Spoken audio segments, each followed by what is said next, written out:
प्रिय विद्यावानों, आज हम सभी कक्षा अष्टम इतिहास विषय के अंतर्गत पाठ 4 का अध्ययन करेंगे, जिसका नाम है आदिवासी दिग और एक स्वर्ण युग की कल्पना। यह आपके चैप्टर का नाम है और इसमें हम लोग जिस टॉपिक का अध्ययन करेंगे, इस टॉपिक का नाम है बिरसा मुंडा। बिरसा मुंडा के बारे में जब हम चर्चा करते हैं तो 1895 में लगभग 19वीं सदी में बिरसा नाम के एक आदमी को झारखंड के छोटा नागपुर के जंगलों में गांव और में घूमते हुए देखा गया। लोग कहते थे कि उसके पास चमत्कारी शक्तियां हैं, वह सारी बीमारी दूर कर सकता था और अनाज की छोटी सी ढेरी को कई गुना बढ़ा सकता था। बिरसा ने खुद यह ऐलान कर दिया कि उसे भगवान ने लोगों की रक्षा और उनको दिक का मतलब होता है बाहरी लोगों की गुलामी से आजाद कराने के लिए भेजा है। कुछ समय के भीतर हजारों लोग बिरसा के पीछे चलने लगे। उसे भगवान मानते थे, उन्हें यकीन था कि वह उनकी समस्याएं दूर करने आया है। बिरसा का जन्म एक मुंडा परिवार में हुआ था, जैसा कि इसके नाम से विदित है कि बिरसा मुंडा। मुंडा एक जनजातीय समूह है जो छोटा नागपुर में पाया जाता है या रहता है। बिरसा के समर्थकों में इलाके के दूसरे आदिवासी जनजाति थे, जिनका नाम था संथाल और उराव। ये दोनों जनजातियां भी इसमें शामिल थी। ये सभी अपने आसपास आ रहे बदलावों और अंग्रेज शासन के कारण पैदा हो रही समस्याओं से बेचैन थे। उनकी परिचित जीवन पद्धति नष्ट होती दिखाई दे रही थी कि जिस प्रकार से वो जीवन अपना व्यतीत कर रहे थे, उनकी वो जीवन पद्धति क्या हो रही थी, विलुप्त होती दिखाई दे रही थी। आजीविका खतरे में थी और धर्म छिन्न भिन्न हो रहा था। धर्म भी क्या था, खतरे में था। अब बात आती है कि बिरसा किन समस्याओं को हल करना चाहते थे या जिन्हें दिग कहा जा रहा था, जो बाहरी लोग थे, वो कौन थे। उन्होंने इलाके के लोगों को गुलाम कैसे बना लिया, अंग्रेजों के राज में आदिवासी के साथ क्या हो रहा था, आदिवासियों का जीवन किस तरह बदल रहा था। इन सभी चीजों के बारे में हम इस चैप्टर में अध्ययन करेंगे और जानेंगे कि इन मूल समस्याओं का कारण क्या था। आप पिछले वर्ष पढ़े या पिछले साल अपनी किताबों में पढ़े कि आदिवासी समाजों के बारे में जाना। ज्यादातर कबीलों के जो रीति रिवाज और रस्में ब्राह्मणों द्वारा निर्धारित की जाती थी और वह बहुत अलग भी थी। जाति पर आधारित समाज में दिखाई देते थे लोग। एक कबीले के सारे लोग कुटुंब के बंधनों में बंधे होते थे, लेकिन इसका मतलब यह नहीं है कि आदिवासियों के बीच कोई आर्थिक और सामाजिक फर्क नहीं था। अब आगे इसी में हम अध्ययन करेंगे कि जनजातीय समूह किस तरह कैसे जीते थे या कैसे रहते थे। 19वीं सदी तक देश के विभिन्न भागों में आदिवासी तरह तरह की गतिविधियों में सक्रिय थे। कुछ झूम खेती करते थे। झूम खेती का अर्थ है कि घुमंतू खेती से इसका तात्पर्य है कि ऐसी खेती जो जंगलों में छोटे छोटे भूखंडों पर की जाती है। ये लोग जमीन तक धूप लाने के लिए पेड़ों के ऊपरी हिस्से काट देते थे और जमीन पर उगी घास फूस लगाकर जला करके साफ कर देते थे।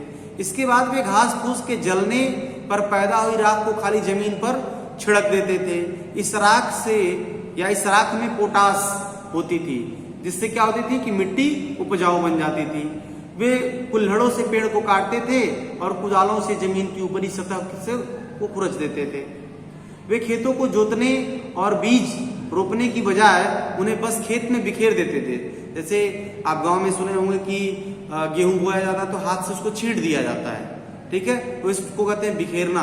वो बिखेर देते थे और जब एक बार फसल तैयार हो जाती थी तो उसे काट कर वे दूसरी जगह के लिए चल पड़ते थे। ठीक, यानी कि एक जगह की उर्वरता समाप्त हुई तो वो दूसरे जगह उस उपज को पैदा करने के लिए चल देते थे। ठीक, इस प्रकार से वो क्या करे, घूम घूम करके खेती करते थे। इसलिए इसको कहते हैं हम घुमंतू कृषि या घुमंतू खेती कहते हैं। इसमें कुछ शिकारी भी थे और संग्राहक भी थे। बहुत सारे इलाकों में आदिवासी समूह पशुओं का शिकार करके और वन्य उत्पादों को इकट्ठा करके अपना काम चलाते थे। वे जंगलों को अपनी जिंदगी के लिए बहुत जरूरी मानते थे।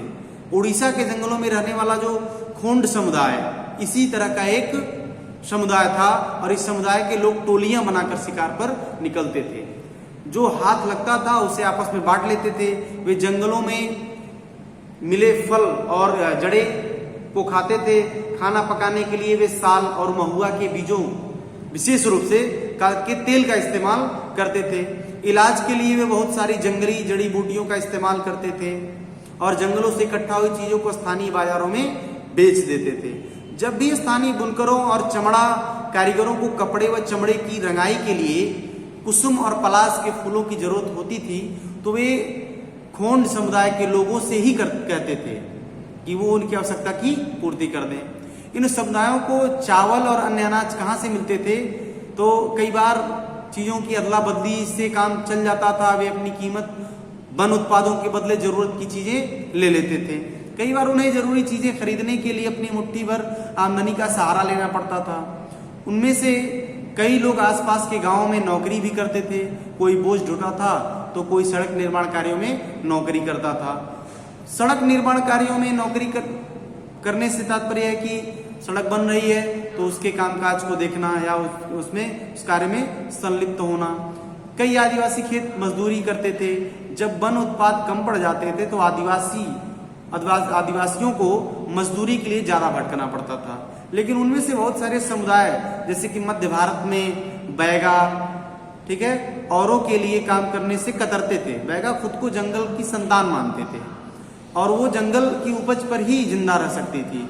मजदूरी करना बैगाओं के लिए अपमान की बात होती थी या वो ऐसा महसूस करते थे कि जो दूसरे के घर मजदूरी करने की बात आती थी तो वो अपने आप सम्मान से जोड़कर उसको देखते थे। जो चीजें आसपास पैदा नहीं होती थी उन्हें हासिल करने के लिए आदिवासियों को खरीद फरोख्त भी करनी पड़ती थी। इसकी वजह से वे कभी कभी व्यापारियों और महाजनों पर आश्रित हो जाते थे। ठीक, इस प्रकार जो जनजातीय समूह था अपने जीवन को व्यतीत करते थे। जानवर भी पालते थे। बहुत सारे आदिवासी समूह जानवर पालकर अपनी जिंदगी चलाते थे। वे चरवाहे थे जो मौसम के हिसाब से मवेशियों या भेड़ों के रेवड़ लेकर के यहाँ से वहां जाते रहते थे। जब एक जगह घास खत्म हो जाती थी तो वे दूसरे इलाके में चले जाते थे। इस प्रकार से वो अपना जीवन व्यतीत करते थे। कुछ ऐसा भी उस समुदाय में कुछ ऐसे भी लोग थे कि जो खेती भी करते थे। कुछ लोग एक जगह खेती भी करते थे। जैसे 19वीं सदी के पहले बहुत सारे जनजातीय कबीले एक जगह टिक कर खेती करने लगे, यही करते थे। वे बार बार जगह बदलने की बजाय साल दर साल एक ही जगह खेती करते थे। वे हलों का इस्तेमाल करने लगे और धीरे धीरे उन्हें जमीन पर अधिकार भी मिलते जा रहे थे। बहुत सारे समुदायों में छोटा नागपुर के मंडुओं की तरह जमीन पूरे कबीले की संपत्ति भी होती थी। कुल के सभी सदस्यों को उन मूल आदिवासियों का वंशज माना जाता था जिन्होंने सबसे पहले आकर जमीन को साफ कर लिया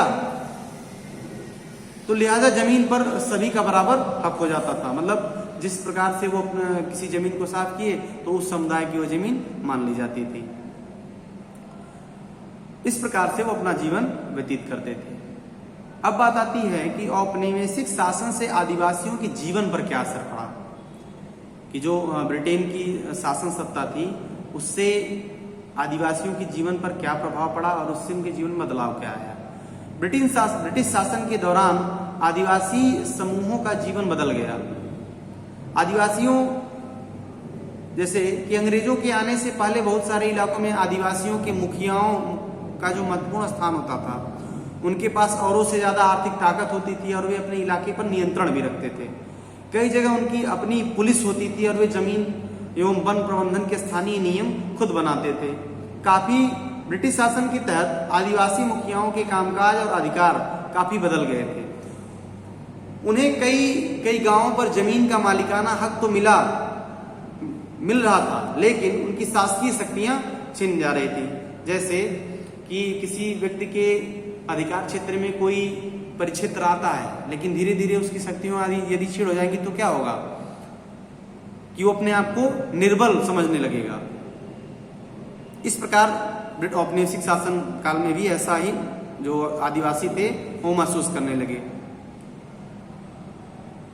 ब्रिटिश अधिकारियों द्वारा बनाए गए नियमों को मानने के लिए बाध्य कर दिया गया और उन्हें अंग्रेजों को नजराना देना पड़ता था और अंग्रेजों के प्रतिनिधि की हैसियत से अपने समूहों को अनुशासन में रखना होता था।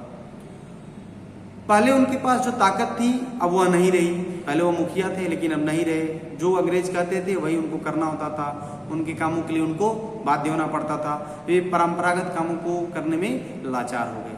इस प्रकार औपनिवेशिक शासन में तमाम प्रकार की समस्याओं का सामना आदिवासियों को करना पड़ा। धन्यवाद। अगला टॉपिक अगले वीडियो में हम लोग चर्चा करेंगे।